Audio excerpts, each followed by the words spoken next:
Conocida como una de las civilizaciones más antiguas de la humanidad, la antigua Sumeria emerge como un misterio en los anales de la historia. Sus ciudades-estado florecieron en la región de Mesopotamia entre los ríos Tigris y Éufrates hace más de 5.000 años y sus habitantes fueron pioneros en varios campos, desde la escritura hasta la astronomía. Es por ello que los sumerios dejaron un legado duradero e influyeron en culturas posteriores del cercano Oriente, siendo protagonistas de diversos debates que a día de hoy siguen en curso. Pero, ¿cuáles son los rasgos característicos de esta civilización? ¿Hay evidencia histórica de la existencia del soberano y héroe Gilgamesh? ¿Fue Ur la primera ciudad de la historia? ¿Realizaban los sumerios sacrificios humanos en sus rituales? Bien, pues para responder a estas y otras cuestiones tenemos con nosotros al doctor Felip Masó, licenciado en Historia Antigua y Arqueología por la Universidad de Barcelona y especialista en el Próximo Oriente Antiguo. Profesor Felip Masó, muy buenas noches. Buenas noches y muchas gracias por invitarme de nuevo. Un placer, qué gusto tenerte nuevamente aquí para hablar de sumerios. Encantado. Tendríamos que recuperar la historia para, como diría Santillana, ¿no? Para no repetirla, pero es que el hombre seguirá repitiendo... Una y otra vez sigue repitiendo los mismos errores y parece que no aprendemos. Pero ya no de los antiguos sumerios, no aprendemos de las cosas que han pasado hace 4 días, como las pandemias, que nos dijeron que aprenderíamos mucho, que sacaríamos muchas conclusiones y todavía repetimos muchos de los mismos errores. Ya, por tanto... Una pandemia rara. Están los que están a favor de pandemia y los que sí, abogan por otra... En cualquier caso, también esto otro día podemos hablar, porque han habido más pandemias a lo largo de la historia de este tipo y sería interesante hablar, por ejemplo, de las que pasaron en el mundo egipcio, en el mundo asirio, en el mundo hitita, que son también importantes. ¿Hay algún parangón, sí, al respecto, ahora que hablamos? En relación a la existencia de una pandemia que diezmó a la población, sí. En cuanto a las causas, evidentemente son otras, pero sí que hay relaciones y hay pruebas y textos que nos hablan de pandemias importantes que diezmaron a poblaciones enteras en la antigua Anatolia, en la antigua Siria, en la antigua Egipto. ¿Pandemias como la Edad Media con la peste? Es probable que fuera algún tipo de infección, seguro, no sabemos exactamente cuál porque los textos no son tan explícitos, pero en cualquier caso diezmó las tropas y hizo también cambiar en cierto sentido el curso de la historia de aquel momento, porque pasó en contextos bélicos, con la cual cosa el ejército diezmado, pues evidentemente lo pasó mucho peor que el otro. Hablemos de Gilgamesh. ¿Hay evidencias de la existencia de este rey, de Ur? Es una de las grandes enigmas de los sumerios todavía. Hay varios enigmas sumerios, como su propio origen, pero una vez ya enterados en la historia, el enigma de Gilgamesh es la existencia real o no de este personaje. Claro, desde un punto de vista de las pruebas empíricas, todavía no, pero es muy poco descartable que en realidad no hubiera existido. Lo mismo pasó con otro rey. Estamos hablando de las primeras épocas de la historia de Sumer, de la ciudad de Uruk en este caso, y nos habla de toda una serie de evidencias, como la ciudad, como las murallas, como los templos, que existen, pero en cuanto a la personalidad de la existencia de Gilgamesh, teniendo o no teniendo un texto que nos hable de él, no lo tenemos todavía. Pero pasó hace ya unas décadas lo mismo con otro personaje, del cual sabíamos su existencia mitológica, que se llamaba Enmebaragesi, y todo el mundo pensaba también que era un rey mitológico, hasta que un buen día se encontraron unas pequeñas inscripciones que testimoniaban la existencia real de este personaje, y sus evidencias eran mucho menos que las que tenemos de Gilgamesh. Por tanto, yo no descarto la existencia de un personaje real que se llamara Gilgamesh, a la espera de que aparezcan las evidencias textuales, aunque sí que es verdad que el día que aparezcan estas evidencias, lo que sí que nos habremos de preguntar es si aquel personaje histórico coincide con el personaje mitológico. Que lo mismo que pasaría, pues, por ejemplo, por poner un ejemplo con el rey Arturo. Podríamos ver si existe el rey Arturo, pero si toda la literatura artúrica coincide o no con el personaje, pues ya es una literatura más mítica. ¿Todo mito viene de una leyenda o toda leyenda viene de un mito? Exacto, y este mito a la vez se basa seguramente en algún aspecto real, en un héroe. La palabra clave es héroe, porque en este caso, en el mundo mesopotámico, los héroes eran los antiguos reyes, aquellos primeros, como tú bien decías, que organizaban las ciudades, que daban de alimento a su gente, que eran capaces de conquistar territorios. Esos eran los auténticos héroes. Un héroe real, un héroe que hacía cosas auténticas. Luego, que la leyenda hiciera que estas cosas reales y tangibles se magnificaran, es donde empieza el mito. Pero seguramente detrás de este mito habría un personaje histórico. Podríamos hablar entonces casi haciendo un pequeño parangón, y que me perdonen las personas que nos escuchen que piensen que podemos estar o errando o haciendo un símil que no corresponde, con Jesús de Nazaret. Jesús, sí, en este caso, yo incluso con Jesús tengo ya más la convicción histórica, porque sí que tenemos textos históricos que nos hablan de él, textos de historia de romanos que nos hablan de forma completamente objetiva, por así decirlo. Pocos, por ejemplo. Pero yo creo que sí que podríamos poner el acento en este mismo caso un poco más atrás con los personajes de David y Salomón. David y Salomón son personajes que solo aparecen en la Biblia y hasta cierto punto su historia empírica no la tenemos. No tenemos ningún texto fuera de la Biblia que nos hablen de ellos. En caso que hubieran existido, habríamos de preguntarnos también si su realeza y su reino se equivalían a los que habrían en la Biblia. Seguramente no. Y yo soy del parecer que no existieron, y en todo caso si existieron, su reino era un reino de pastores, un reino de un pueblo de pastores, un pueblo pequeñito, un pueblo modesto, nada que ver con lo que nos describe la Biblia. Por eso es una cosa del personaje histórico, la otra cosa es la magnificación que se puede hacer. Felipe, estamos hablando del año 2100 a.C., más o menos, cuando Gilgamesh existía o era rey de algo. Incluso más atrás. Incluso más atrás. En el caso de Gilgamesh nos habríamos de remontar hasta unos 1200 años más atrás, al 3400 a.C., justo el inicio de la urbanización, el inicio de la aparición de las primeras ciudades, que más o menos se da entre el 3300 3100 a.C., y ya sería más o menos esa época. Sería esa época, y apurando un poco más, 2900. ¿Y cuántas tumbas, por ejemplo, se han encontrado a día de hoy de algún rey o de los reyes de Sumer? Son complicadas de encontrar, porque nosotros cuando pensamos en las tumbas de reyes de la antigüedad siempre nos vienen a la cabeza las magníficas tumbas de los egipcios, pero en Mesopotamia esto estaba muy relacionado con el pensamiento del más allá. Así como en Egipto, por ejemplo, tenía muy claro que había una vida después de la muerte y era una vida que se podía disfrutar igual o más que la vida terrestre, y a eso dedicaba muchos esfuerzos. En el mundo mesopotámico en general y en el sumerio en particular no parece que fuera así. Parece que el más allá no era un lugar óptimo para pasar la eternidad. Y digamos que todos los premios y todos los castigos que se podían tener se recibían en la vida terrenal. Y el más allá era un tránsito al cual todos iban destinados, independientemente de lo que hubieran hecho en la vida. Para un mesopotámico, hablando en general, por ejemplo, un castigo sería tener un dolor de muelas o un dolor de barriga, o que el negocio no te fuera bien. Eso quería decir que tenías un demonio que por alguna cosa que habías hecho mal te estaba castigando en vida. Si tú habías sido una buena persona o una buena persona, el premio o el castigo lo recibías en esta vida. En el más allá no había juicio, no había destino diferente para unos y para otros, no había una balanza donde se sospecharan las acciones, sino que todos, buenos, malos, reyes y pobres, iban al mismo destino, un destino, por lo que nos dicen los textos, lúgubre, un destino oscuro, un destino con falta de alimento, un destino regido por demonios, y que lo único que quedaba de la persona era una especie de espíritu muy, muy tenue, una especie de mínima densidad corpórea, que era la que podía participar de la vida de los vivos, también castigando o ayudando a sus amigos, a sus familiares. O sea que el alma quedaba de alguna manera, el espíritu. Sí, es lo que se dice una cuestión de densidad. Es decir, el sumerio o el mesopotámico no desaparecía del todo. Por ejemplo, si cuando estamos vivos tenemos un 100% de densidad, por decirlo así, al morir esta densidad iba desapareciendo hasta que solo quedaba un 0,1% o un 1%.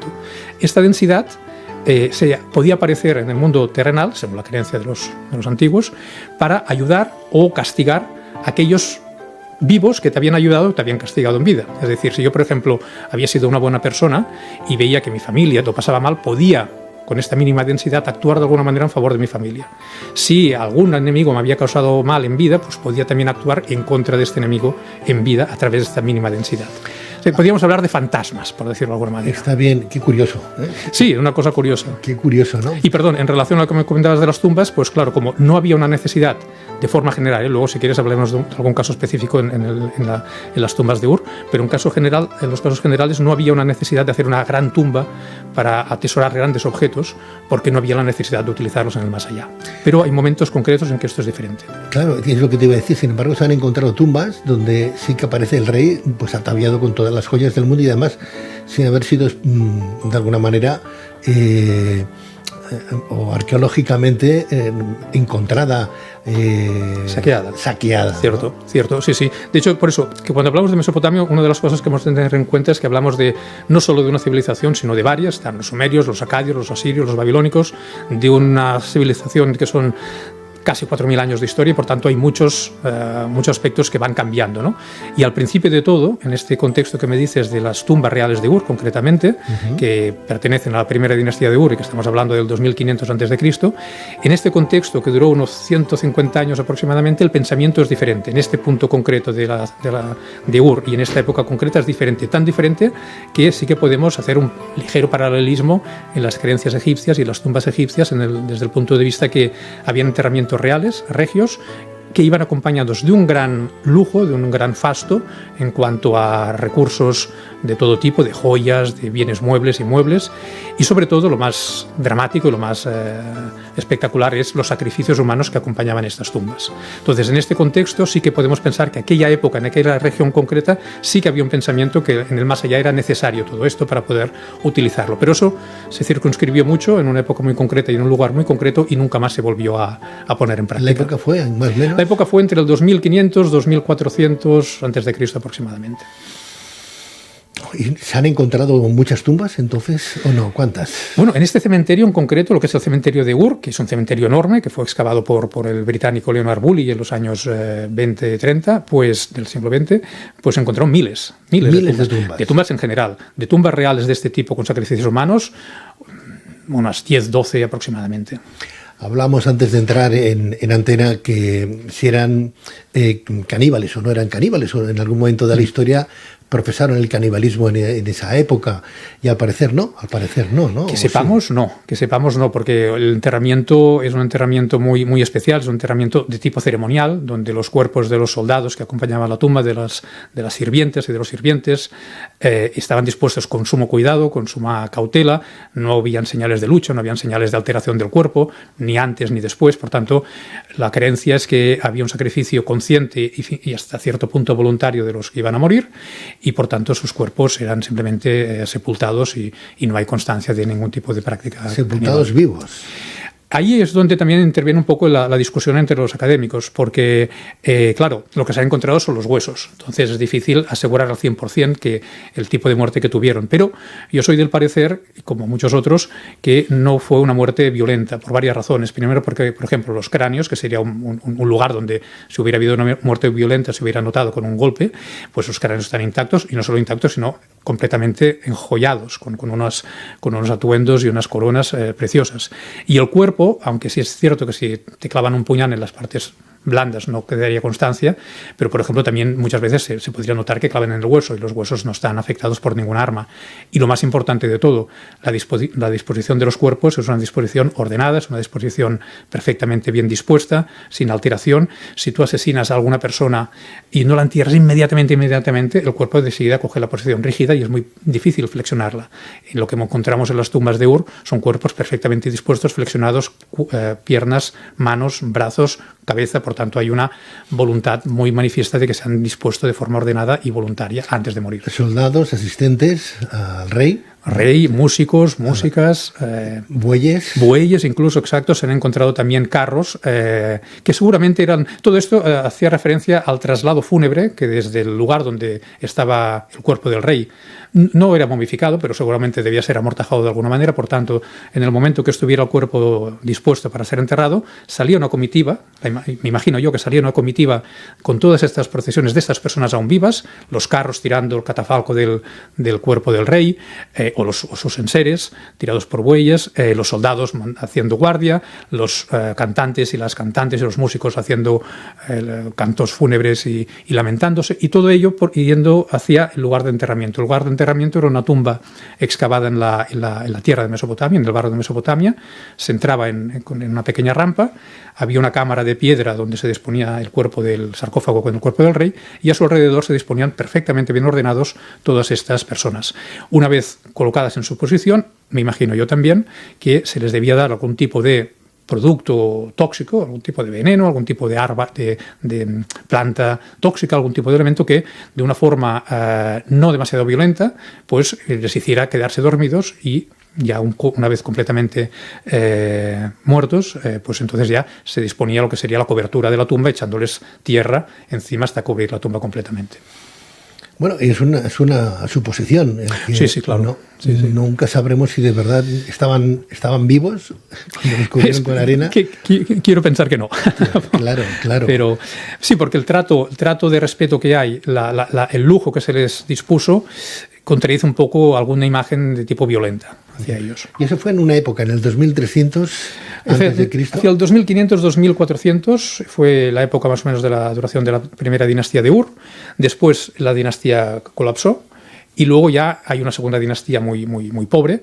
Y no vuelve a tener importancia la ciudad de Ur hasta la tercera dinastía, que esta sí que es del 2100 a.C., pero ya todo el concepto ha cambiado. Ya no se vuelven a hacer enterramientos de este tipo, ni tumbas de este tipo. Incluso la creencia ya es aquella que os decía al principio, de un pensamiento del más allá mucho más lúgubre, mucho más inmaterial, sin necesidad de todo este artificio que tenía la primera dinastía. Sabemos que los egipcios enterraban en sus mastabas, luego en pirámides, ¿no? Está claro que aquí no había mastabas, era enterramiento en el suelo, bueno, una mastaba al revés. Sí, bueno, una fosa, una tumba en fosa, grande, espectacular, con incluso no solo con una cámara de piedra sepultada debajo, sino a veces con varias cámaras de adobe cocido, pero sí, era todo subterráneo, ¿no? A nivel de superficie, cuando, como bien decía, se encontraron intactas, y por tanto Bully, cuando excavó el cementerio, no tuvo ninguna constancia de ningún elemento identificativo en la parte superior. Lo curioso es que hablar de Gilgamesh, por ejemplo, estamos hablando de una obra, pero que hace referencia a un rey. Sí. Hace referencia a un rey. Que alguien lo escribió 1200 años antes de que llegara a Sumer lo que es la Ur, esa ciudad de estado. Sí, ¿no? sí, porque claro, la cultura sumeria es una cultura que uno de los misterios más importantes es su origen. No sabemos de dónde viene, es un pueblo completamente diferente lingüísticamente y étnicamente de cualquier otro que tengamos constancia, como pasa con los vascos. Y una vez establecidos vinieran de donde vinieran, en la llanura fluvial del sur de Mesopotamia, entonces empezaron a emerger las ciudades. Y estas primeras ciudades, una primera ciudad, por decirlo de alguna manera, y la que se lleva la palma, la fama, es Uruk. Entonces en la ciudad estaba este rey, que, como os digo, lo podemos situar entre el 2900, 2600 aproximadamente, del cual esperamos que algún día se promulgue su historicidad. Y entonces este rey es un héroe. Entonces a partir de aquí se crea una epopeya alrededor de este héroe.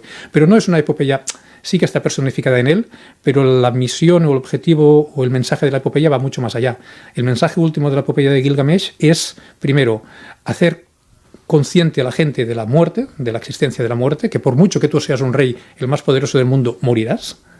Y la siguiente, que es la más bonita para mí, es que como la muerte es un hecho irreparable, pues has de disfrutar de la vida. Por tanto, en la epopeya de Gilgamesh, el objetivo es el carpe diem.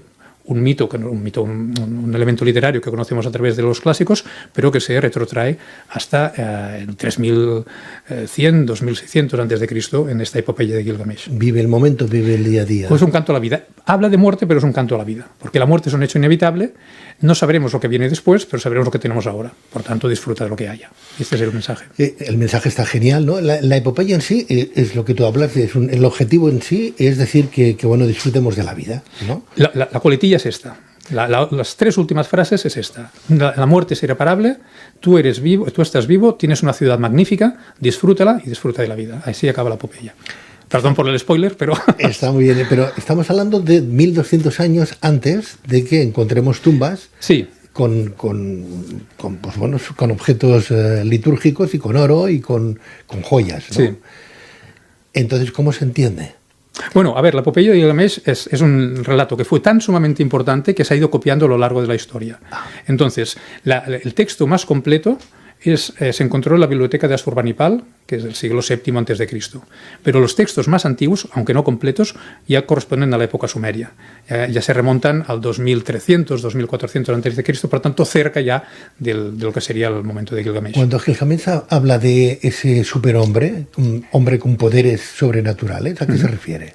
Bueno, aquí hay un punto que también en la cultura sumeria de esta época todavía no, pero un poco más tarde sí que habrá la divinización de los reyes. Hasta el momento había una diferenciación muy clara entre lo que es un rey, pero lo que es un rey, un ser humano, y lo que es la divinidad. La divinidad está por sobre todo el mundo, y lo que hace la divinidad es escoger a un ser humano para que actúe a través de él y que gobierne en nombre de la divinidad, pero no deja de ser un ser humano. A partir de un cierto momento, precisamente con la tercera dinastía de Ur, antes incluso con los acadios que vendrán justo después de los sumerios, hay un rey que se llama Naram-Sin que decidió ir un paso más allá y divinizarse. Entonces, a partir de aquí, como decía, una cosa es el hecho real, la otra cosa es la mitificación. Cuando esta mitificación se empieza a complicar, puede llegar a convertir a un ser normal a un ser sobrenatural. En el caso de Gilgamesh, no es que sea un ser sobrenatural en el sentido de que es un ser divino, porque si fuera divino no moriría, pero sí que está dotado de unas cualidades excepcionales. Es muy fuerte, es muy valiente, es muy poderoso, puede luchar incluso con los emisarios de los dioses que le envían para luchar. Por tanto, es lo que diríamos un héroe, una especie de Hércules primitivo, que no llega a ser un dios, tampoco es solo un hombre, sino que tiene unas cualidades que lo hacen superhumano, como dices tú. ¿Y esta liturgia dónde la encontraron? La epopeya en sí. La epopeya, sí. La epopeya la encontraron, como se encuentra todo en Mesopotamia, en las tablillas de arcilla. Las tablillas de arcilla, que es el método de inscripción. ¿En ninguna tumba? No, se encontraron siempre en archivos. En archivos de los palacios, los archivos de los palacios que pueden ser, archivos y bibliotecas. Una cosa son archivos donde están dispuestos todas las tablillas de diferentes elementos, sobre todo de carácter administrativo, y luego estarían las bibliotecas donde se recogerían todas las obras literarias desde historia, astronomía, medicina, literatura, poesía. Entonces, en este caso, la mayoría de los fragmentos y de las obras más importantes se encontraron en bibliotecas. Lástima, porque si hubieran aparecido en alguna tumba, sabríamos que Gilgamesh sería el propietario de aquellas, ¿no? Podría ser un elemento de identificación, sí. Lo que pasa es que aquí, por ejemplo, cuando te hablaba de aquel rey que también había sido durante un tiempo mitológico y que después se demostró su historicidad, no hace falta incluso una epopeya muy extensa ni muy espectacular. Basta, lo que pasó con este rey que se llamaba Mebaragesi, encontrar un vaso con la inscripción Mebaragesi, rey de Sumer y de Akkad. Con esto ya tendríamos bastante. Estamos hablando de hace miles de años, donde los que sabían, ya no digo mirar las estrellas y leerlas, que también, de personas que sabían escribir. Estamos hablando de una gráfica cuneiforme, ¿no? ¿Cómo es? ¿En qué se distingue? ¿Hay vocales? ¿Hay consonantes? ¿Cómo es eso? Es el sistema... Una cosa es la lengua, la otra cosa es el sistema de escritura. El sistema de escritura es el cuneiforme, que se hace mediante una caña de río con una punta que es una punta afilada para poder hacer algún dibujo en la primera época, y después esta punta se sustituye por una cuña, por una forma triangular. Uh-huh. Entonces, mediante incesiones sobre el barro todavía dúctil, pues se pueden hacer las formas de las cuñas. Uh-huh. Hay un registro de X signos, que son los que ellos utilizaron para trasladar su lenguaje verbal a la lengua escrita.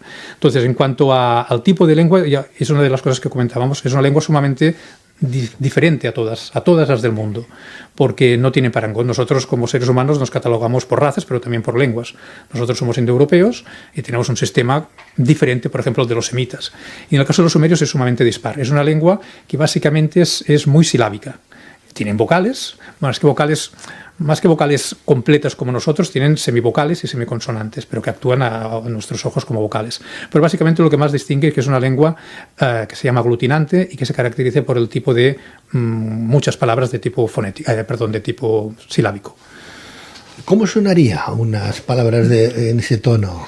No sabemos. Bueno, podemos poner algún ejemplo. Por ejemplo, en acadio hay una partícula que se llama, por ejemplo, en el Código Hammurabi, muy famoso, uh-huh. Las leyes hablan de si un hombre mata, este hombre morirá. Pues la partícula si es shumma en acadio.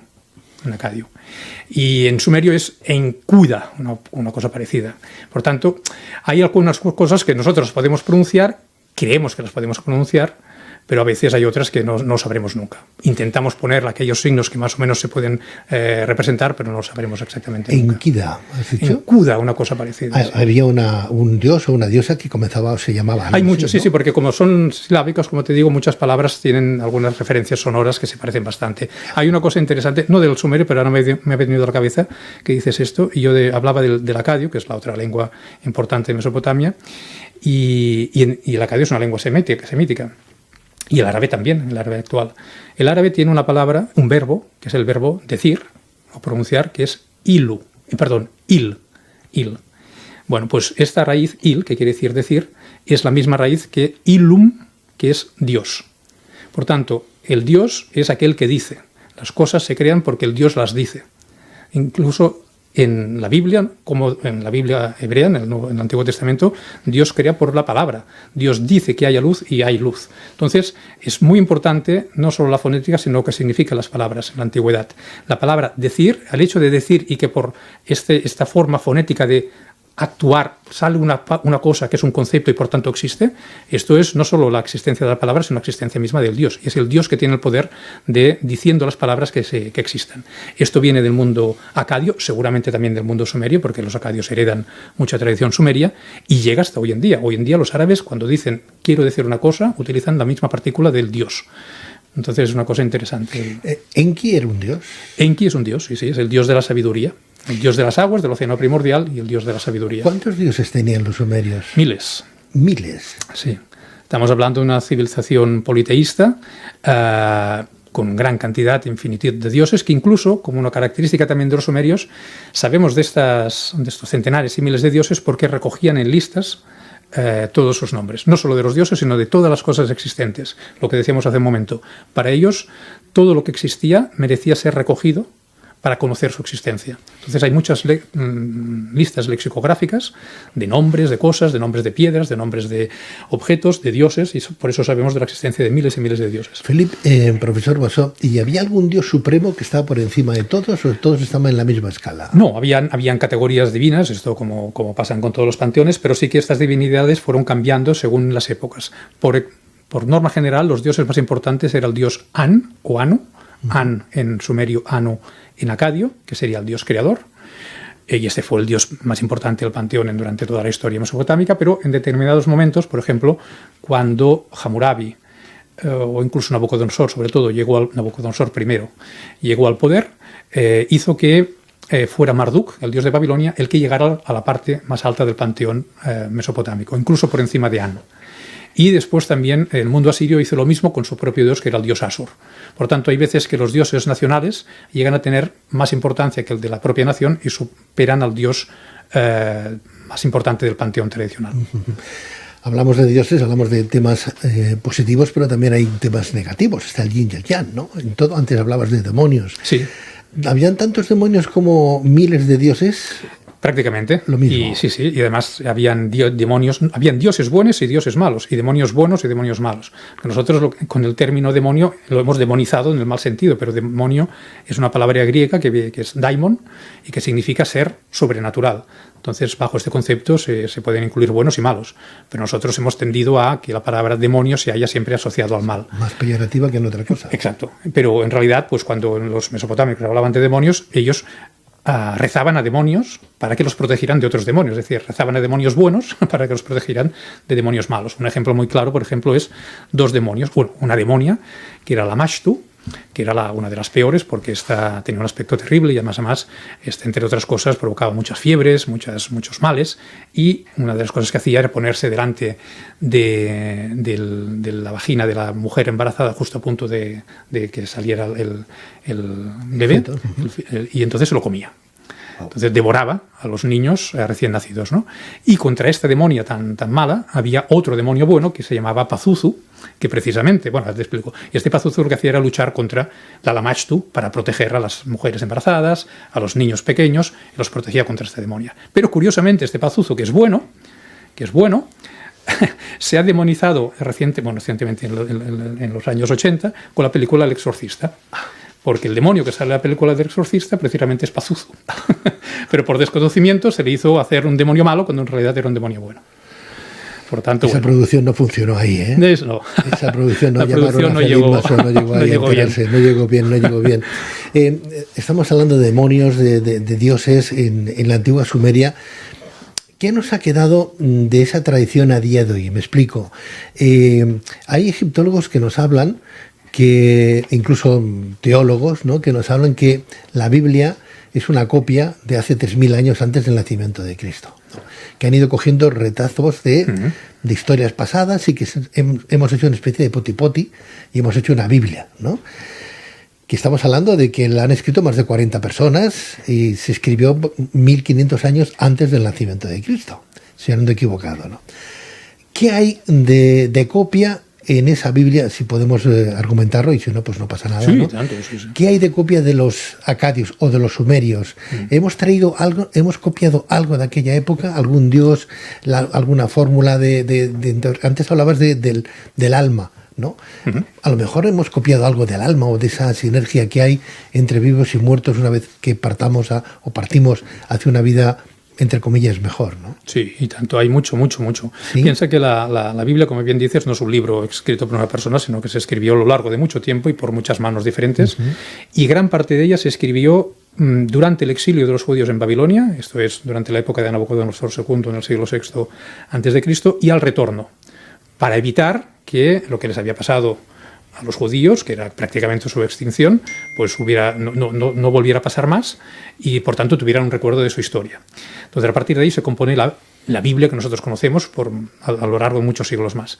Claro, como habían estado en Babilonia durante mucho tiempo, 70, 80 años, habían conocido toda la influencia de la literatura de Mesopotamia y de los mitos de Mesopotamia y de los demonios y de los genios y del pensar mesopotámico. Y eso quedó plasmado en la Biblia de muchas maneras. Quedó plasmado en la creación del hombre y de la mujer, quedó plasmado en la aparición del diluvio universal, quedó plasmado en la iconografía de los ángeles, de los arcángeles y incluso de los 4 evangelistas. Es decir, toda la iconografía cristiana, o gran parte de la iconografía cristiana, viene a través del mundo mesopotámico.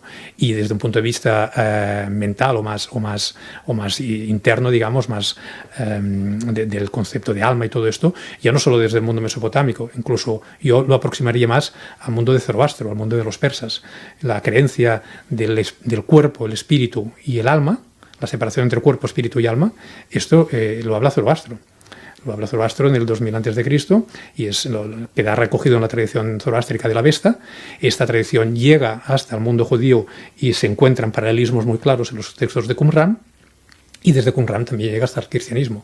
Por tanto, hay varias vías mediante la cual no solo la Biblia en cuanto a texto, sino el pensamiento y la forma de concebir el mundo y la realidad del ser humano se puede ver sin ninguna duda, como viene por un lado desde Mesopotamia y también Egipto, por otro lado también desde el mundo zoroástrico. Y que nadie se rasgue las vestiduras, entonces. Bueno, esto depende de lo que se quiera ver. Yo he hecho muchas conferencias y clases explicando estos puntos desde un punto de vista histórico, desde un punto de vista del proceso histórico, que desde mi punto de vista es bastante refutable, pero lo que no puedo hacer es ponerme con la fe de la gente. La gente, aunque yo les ponga la creencia, la evidencia histórica, ellos se la creerán o no se la creerán, pero lo que no puedo es decirles que esto no es válido, que la creencia no es válida porque la historia viene de más allá. Es decir, la gente absolutamente tiene la capacidad de creer o no creer lo que quiera. Yo simplemente les manifiesto que ellos pensaban que esto era una cosa original y os digo, no es original, esto viene de mucho atrás, pero el pensamiento y la creencia es perfectamente válida. O sea que de alguna manera los ángeles, los genios, los demonios, el paraíso terrenal... El paraíso terrenal también. Además, esto lo hice hace 4 días. Hay imágenes iconográficas, esto es radio y no lo podemos ilustrar, pero si lo editáis, y os pasaré imágenes donde podéis ver imágenes del paraíso terrenal en relieves asirios, perfectamente bien identificados, o en relieves o en pinturas del Palacio de Mari del siglo XVIII a.C., donde se ve perfectamente los 2 querubines a la entrada del paraíso, los árboles del bien y del mal, o sea, el árbol del bien y del mal y el árbol del conocimiento, y los 4 ríos. Esto está identificado en el 1800 a.C. sin ningún problema. O sea, el paraíso terrenal es una copia, entonces. Sí. Es decir, todo lo que es la mitología, sobre todo del Génesis, que es y el Éxodo, la historia de Moisés, es una copia de la historia del rey Sargón de Akkad, el fundador del Imperio Acadio del 2300 a.C., palabra por palabra, fase por fase. Hay tablillas que nos explican la historia de este rey, donde se documenta que este rey era un desconocido, fue alimentado y criado por una persona de la corte de un rey, se sublevó contra este rey, cogió al pueblo, se fue de esta primera ciudad, fundó otra ciudad y creó un imperio nuevo. Esto es la historia de Moisés. Incluso te dicen que fue rescatado del agua en una cesta de juncos. Es que más claro el agua. Entonces, hay todo lo que es la primera narración del Génesis y del Éxodo, la primera parte de lo que sería la historia bíblica más narrativa, son copias e influencias del mundo mesopotámico clarísimas. Cuando hablamos del diluvio universal, que no fue tan universal, fue más de una zona, ¿no? Sí. Más de una zona. Sí, sí. Claro, pensamos, bueno, murió todo el mundo que estaba ahí, todo el mundo, pues no, todo el mundo no murió y fue una crecida de los ríos, ¿no? Exactamente. Es más que un diluvio de agua que cae, es una emergencia de las aguas del suelo que emergen por la crecida de estos dos grandes ríos. Pensar que el Tigris y el Éufrates, ahora que están en época todavía llenando, digamos, las fuentes, está nevando todavía en Anatolia, están llenando las cabeceras de los ríos, cuando se produce el deshielo y empieza la primavera y empieza a caer, los ríos multiplican por 20 o por 30 su capacidad. Entonces la gente de Mesopotamia que vivía en chabolas de barro o de juncos, cuando llegaba una riada extraordinaria, pues quedaba todo inundado. Entonces era una inundación mundial en el concepto de este mundo suyo. ¿Y quiénes fueron los primeros que empezaron a hablar de ese diluvio? La primera sumerios, acadios. Sí, claro, los sumerios. La primera historia que tenemos recogida precisamente es la de Gilgamesh. En Gilgamesh es una epopeya muy larga y en un momento determinado sale la historia del diluvio. O sea, ellos de alguna manera vivieron el diluvio. Ellos vivieron algunas inundaciones catastróficas que, lo mismo que decíamos de la imagen del rey real y mítico, ¿no? Vivieron inundaciones reales, tangibles, pero a base de unas cuantas de estas muy fuertes y a base de un cierto tiempo se mitificó y se creó el diluvio universal como mito, como leyenda, pero el elemento histórico real estaba en una serie de crecidas descomunales, grandes, dramáticas, que provocaron muertes, sin duda, y que a base de una serie de experiencias repetitivas acabaron concibiendo un mito universal. ¿Y se puede llegar a extrapolar un mito, una leyenda a ese nivel, hasta el día de hoy, en el siglo XXI? No lo sé, pero la curiosidad del hombre es como la del gato, ¿no? Sí. Es tan curioso que al final pues, se arrepiente de haber sido tan imprudente, ¿no? Podemos llegar a perder, no sé, creencias, por ejemplo, si sacamos a la luz o se saca a la luz ciertas verdades que hasta día de hoy pues no son tales verdades, pero lo habían sido. Bueno, esto es un tema interesante, pero depende mucho de cada persona. Yo, por ejemplo, podría tener mi creencia religiosa o mi concepto de creencia en el más allá o en la divinidad o lo que sea, pero no me privará de que si veo una evidencia histórica la pueda aceptar o la tenga que negar en función de si eso no es. Pero eso no tendría que afectar. Lo que pasa es que esto sí que es verdad que estamos en un mundo actual donde la capacidad de reflexión sobre temas de este tipo es escasa. Uh-huh. Y para poder tener esta capacidad de reflexión, antes has de tener una capacidad de conocimientos, de bastantes conocimientos para poder discernir entre una cosa y otra. Hoy en día las noticias son tan rápidas, son tan fake news, son tan de 30 segundos que es imposible que alguien que haya crecido en este contexto pueda tener nunca una capacidad de discernir si una cosa es buena o es mala porque no ha tenido la capacidad formativa. Si no te has leído muchos libros, si no has asistido a muchos cursos, si no te has formado en diferentes contextos, si no tienes una opinión hecha tuya que te la creas, difícilmente podrás creer o no creer lo que te diga otro, ¿no? Entonces es muy importante la base de conocimiento, la capacidad reflexiva y la capacidad de poder discernir. Y cuando llegas a esa capacidad de discernimiento, como es tu caso, Felipe, permíteme que te haga esta pregunta, ¿con qué te quedas? No, yo me quedo siempre con la evidencia histórica. A ver, yo con lo que decíamos por ejemplo, de Gilgamesh o de las muertes de Ur, hay cosas que quizá nunca podremos saber del todo. Y entonces la trayectoria, las investigaciones te van por un lado y te permiten hacer una cierta suposición que nunca tendrás la seguridad absoluta si no hay una prueba empírica, pero tendrás el 80-90% de certeza de una cosa o de otra. Entonces yo siempre me guío por la entre comillas, verdad científica, aunque hablemos de arqueología o de historia, no deja de ser ciencia. Por tanto, has de tener una metodología que te permita asumir que mediante aquella metodología has llegado a esta conclusión y esta conclusión es tan cierta o tan poco cierta en función de las probabilidades que hayan, ¿no? Y luego esto, si encaja o no encaja en mi modo de pensar, pues me habría de ajustar mi modo de pensar un poco a lo que la evidencia me demuestre. Claro, el científico cuanto más sabe, más agnóstico se vuelve. No digo ateo, digo agnóstico. Sí, ¿no? Y cuanto más sabe, menos sabe en general. Claro. Porque piensa que lo que es en general, supongo que en todas partes, pero en mi campo que es la historia, y si nos circunscribimos al mundo mesopotámico, es una historia, lo puede poner el ejemplo, es un puzzle de 10 millones de piezas y nosotros tenemos 5.000. Entonces, claro, Es muy difícil tener una verdad absoluta en todo. Los 6 días de trabajo de Dios para la creación y el séptimo descanso, ¿aparece también en Gilgamesh? ¿Aparece también en esa epopeya o no? No en tanto aspecto numérico de 1, 2, 3, pero sí en cuanto a lo que sería el modo de crear. Es decir, el primer día Dios separa las aguas de la tierra. En Gilgamesh se separan las aguas de la tierra. En Gilgamesh no. Esto pasa en otro mito, que es el mito de la epopeya de la creación. La epopeya de la creación mesopotámica. No es Gilgamesh, es posterior, es de la época de Nabucodonosor I, del siglo XIV a.C. Pero bueno, el caso es que no enumera los días, pero sí que las fases, la creación, la separación de las aguas de la tierra, la creación de las aves, la creación de los animales terrestres, de los acuáticos, la creación de los astros, la fijación del calendario, todo esto que se va sucediendo en la Biblia día a día, la creación del hombre, de la mujer, todo eso lo tenemos también en la epopeya de la creación, sin números, pero sí con una correlación prácticamente idéntica. Sin embargo, en la religión cristiana se habla de días, ¿no? Y cuando hablas con algún teólogo y le dices, bueno, pero fueron días, digo, bueno, para el Señor, para Dios, los días pueden ser siglos, ¿no? Con lo cual... Sí. Pero no me preguntes más porque de ahí no voy a salir. No, sí. Con lo cual dices, bueno, pues vale, queremos porque queremos y porque tenemos fe, ¿no? Pero... No, hemos de pensar que también todas estas historias que son tan antiguas, también se crean con una misión docente, una misión didáctica. Y has de intentar que la gente entienda, poner algún ejemplo práctico, alguna forma más o menos clara de entenderlo. Las capillas románicas, cuando la gente no sabía leer ni tenía acceso, le tenían que poner imágenes para que la gente pudiera entender de lo que estaban hablando, de lo que tenía que ser, ¿no?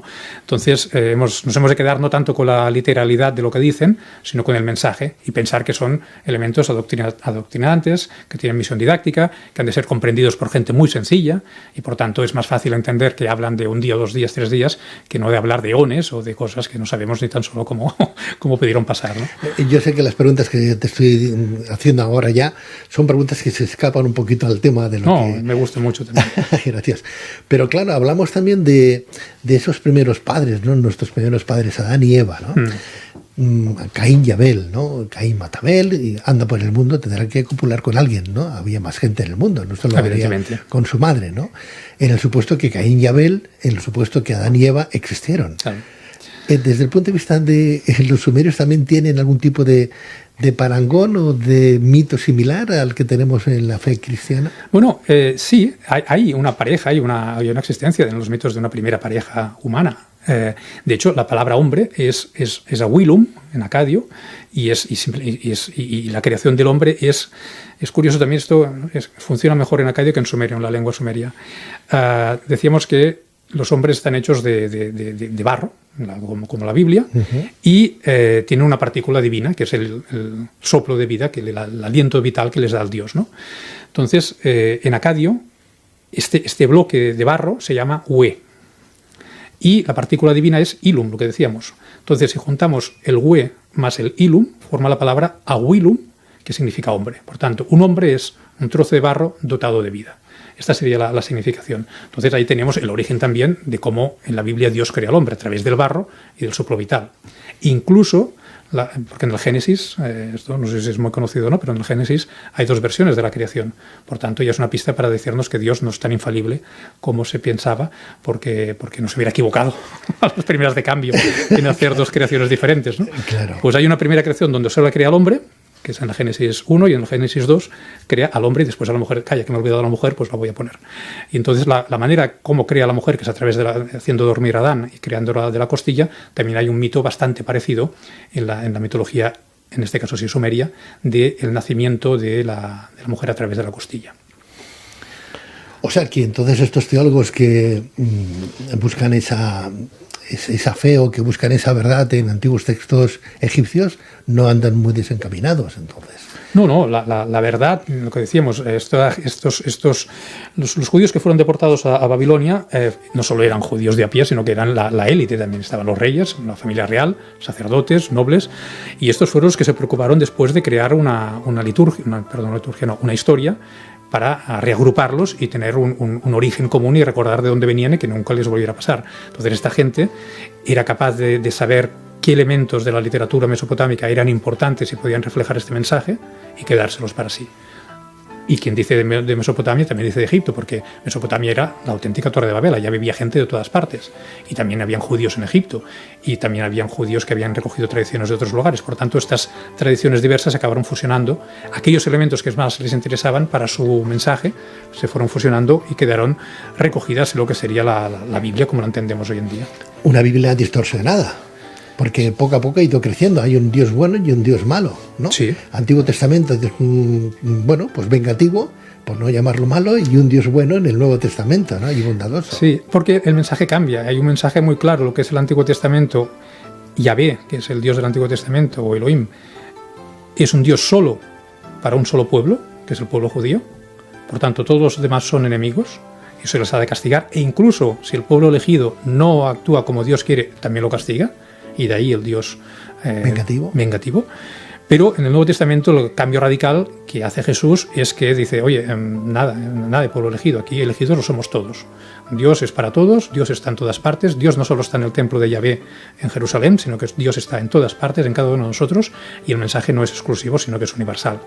Entonces aparece un mensaje no de venganza, sino un mensaje de paz, de amor, que sería el cambio radical del Nuevo Testamento. Por eso también a Jesús se ha de entender el contexto de toda la persecución de Jesús, porque la radicalidad de Jesús es el cambio de mensaje, es decir, oye, el pueblo elegido, nada. Quiere decir, ni sacerdotes, ni los fariseos, ni los saduceos, no sois nadie especial. Porque tan especial eres tú como es el pobre, como es la prostituta, como es el cobrador de impuestos, a los que yo voy a visitar porque quiero que se quede claro cuál es el mensaje, ¿no?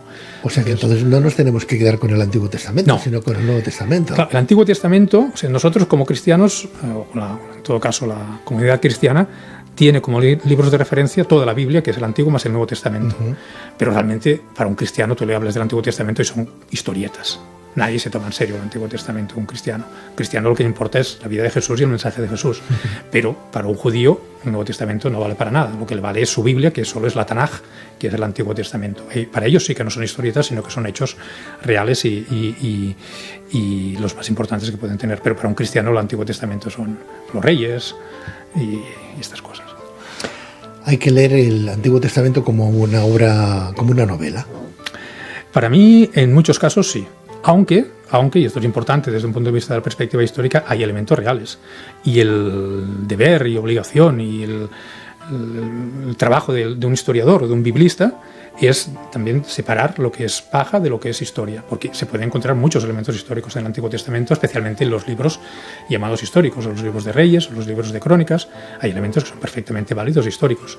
Pero los otros libros, los que serían los 5 primeros libros, de especialmente Génesis, Éxodo, Levítico y Números, aquí ya es un poco más de historieta, sobre todo Génesis y Éxodo. De todos los libros que hay dentro del Antiguo Testamento, de la Biblia, de 72 o 75 libros, creo que más o menos, ¿con cuál te quedas desde un punto de vista histórico que de verdad se pronuncie como una cosa más bien fidedigna? Bueno, hay estos libros que he comentado, son los 2 libros de Reyes y los 2 libros de Crónicas, y antes están los jueces. Los jueces, por ejemplo, David y Goliat, David y Goliat, Sansón, quería decir. Sansón es uno de los jueces, pero bueno, la historia de Sansón no nos la podemos creer al pie de la letra, también se puede interpretar. Pero bueno, alguna cosa de jueces, pero especialmente Reyes y Crónicas, son los libros que más podemos, desde un punto de vista de Oriente, me refiero a de la historia que podemos sacar de Oriente, más podemos sacar textos, más podemos sacar verdades, más podemos hacer comparativas entre lo que pasó realmente en la relación de los judíos con los pueblos orientales y las batallas, los reyes, los hechos históricos. Ahí sí que hay bastante material. Se habla de Asurbanipal, se habla de Nínive, se habla de Sargón II, se habla de Sennacherib, es decir, se habla de reyes y de episodios históricos que tuvieron relevancia y que fueron reales. Aunque también hay matices. Por ejemplo, un caso muy concreto sería la conquista o el intento de conquista de Sennacherib, un rey asirio del siglo VII, sobre Jerusalén. Sennacherib estaba con todo el ejército dispuesto alrededor de Jerusalén para atacarlo, y nos dice la Biblia que aquella noche, antes de que los asirios atacaran, el ángel del Señor exterminó a los ejércitos asirios y se retiraron. Esto es lo que dice la Biblia. Pero cuando vas a una tablilla cuneiforme, te dice que cuando el rey asirio Sennacherib asedió Jerusalén, el rey de Jerusalén le pagó un tributo y entonces se marcharon. Por tanto, una cosa es la historia, que es te pago un tributo y te vas, otra cosa es lo que dice la Biblia, que es el ángel del Señor que hace que se vayan, ¿no? Pero el hecho histórico existió, pero hay que saber diferenciar un poco. Es que claro, si empezamos a diferenciar ese tipo de cosas, se nos va la creencia, pues como dicen en Cataluña, Norris, ¿no? Que sí. Se te va un poquito... Pero no el mensaje final, es decir, lo que decíamos, una cosa es la historieta, es decir, bueno, el ángel del Señor, pues es lo mismo, el ángel del Señor es el que pasó también por Egipto y pasó de largo de las... A los primogénitos. A los primogénitos, bueno, pues no nos quedemos con la historia en sí literal, sino que quedemos con la historia de que si tú crees en Dios, Dios te va a ayudar. Déjate estar de cómo te sea la manera, si sea mediante un ángel del Señor o sea mediante un tratado. Pero si tú eres fiel a Dios, Dios estará contigo. Este es el mensaje, más allá de cómo actúa, ¿no? Los caminos del Señor son inescrutables. Menos mal, sí, menos mal que tenemos el Nuevo Testamento entonces, ¿no? Porque bueno, si no se perderían muchos credos. Sí, pero incluso el Nuevo Testamento todo tiene su cosa. Pensar que el Nuevo Testamento, en todo caso los 4 evangelios, que sería lo más destacable, se escribieron el primero se escribió unos 40 años después de la muerte de Jesús. Precisamente con la misma intención que se empezó a recoger la Biblia, que es que no se perdiera la historia de lo que había pasado, que no se perdieran las enseñanzas, que no se perdieran los conocimientos ni las palabras que había dicho Jesús. 40 años después, quiere decir que prácticamente de la época de Jesús no quedaba nadie. Entonces, a partir de ahí empieza también un poco el mito. Empiezan los milagros, empieza un poco la figura de Jesús. Más... Esos textos tampoco fueron sus propios discípulos, fueron los alumnos o los seguidores de los discípulos. Exactamente. Cuando hablamos del Evangelio de Juan, no es Juan escribiendo, son la escuela que dejó Juan. Eso es. Por tanto, no es una información de primera mano. Sí, sí. Y además que esos textos bíblicos, estamos hablando de los canónicos, hay más. Bueno, y tanto. Los gnósticos, ¿no? Los gnósticos, los apócrifos, hay cientos, miles de textos que, por una razón absurda, fueron despreciados absurda para los historiadores, para una razón que en su momento tenía la lógica, que era crear un mensaje unitario y homogéneo, pues fueron separados, fueron apartados del estudio y de la canonización, pero que hoy en día son textos sumamente importantes para ampliar el conocimiento de aquella época. ¿Gilgamesh tiene traducción? En todas las lenguas prácticamente, incluso en catalán. ¿Y qué significa? ¿Tiene traducción perdón, literaria? ¿me decías el nombre? Sí. Disculpa, no, me pensaba que decías la obra. Sí. ¿Tiene traducción? No. Gilgamesh es el nombre y se le acompaña de un apodo como el rey poderoso, el señor de Uruk, el gran rey, pero no, que yo conozca no tiene una traducción directa. ¿Qué te gustaría que quedara claro esta noche sobre Gilgamesh y lo que hemos estado comentando casi durante una hora? Bueno, sobre Gilgamesh lo que me gustaría es pensar que dentro de poco encontraremos una prueba que nos indique su existencia histórica, que yo no dudo. He tenido la suerte hace nada, 2 meses, de estar en Uruk, de estar en Irak, preparando un viaje con la gente que ahora iremos este año, y he visto Uruk, he visto los templos de Uruk, he visto las murallas de Uruk, y ya entonces ya solo quiero ver, antes de morir, la prueba empírica de la existencia de Gilgamesh, que sería el autor de toda esta belleza que pude ver. ¿Cuándo vais? Vamos en octubre. He ido yo ahora en febrero para tantear el terreno, para ver cómo estaba la situación en Irak y ver toda la disposición. Está relativamente tranquilo dentro de lo que ha sido Irak estos últimos 50, 40 años, pero sí se puede ir. ¿Y os dejan entrar? Nos dejan entrar y podemos hacer una serie de visitas extraordinarias. ¿Acompañados con militares? Bueno, acompañados, no, de militares no, pero sí que hay mucho control de carreteras, hay mucho control de guerrillas y de ejército, pero con una relativa calma. Estas son ocasiones importantes porque estos países que están en guerra diaria durante tantos años, cuando se abre una ventana de oportunidad, no se ha de dejar escapar y ahora es el momento para poderlo hacer. Ya para finalizar, Felip Masó, profesor, habitantes de Ur, ¿cuántos? Más o menos en esa época, 2500 años antes del nacimiento de Cristo. Pues mira, te lo responderé rápido, precisamente después de haberlo visto. Cuando nosotros veis las cosas sobre un plano y nos dicen Ur tiene 300 hectáreas, Uruk 400. Bueno, es un número, y si no tienes muy claras las referencias, se te escapa este número. Cuando estás allá y te ves la inmensidad de aquello, los números que te dan de población son irrisorios. Ur, 60.000 habitantes. Allá, 60.000 habitantes, que sería lo que cabrían en Montjuïc, ¿no? Más o menos. Es irrisorio. Son tan grandes las ciudades, son tan inmensas, que yo creo que son muchos más. No podría decirte cuánto, pero podemos hablar de centenares de miles, 100.000, 150.000. Un millón y medio en Roma. Tranquilamente. Pero aquí no serían tan pocos como normalmente los números nos los dan. Sí que es verdad que son números muy arbitrarios, porque se hacen en función del número de tumbas encontradas, del número de casas encontradas, se hace una aproximación, pero nunca es un número exacto. Pero yo creo que siempre estaremos muy por debajo de lo que realmente existía. ¿Con qué dios te quedas? Yo con Enki. Enki. O Nabu, que es el dios de la escritura.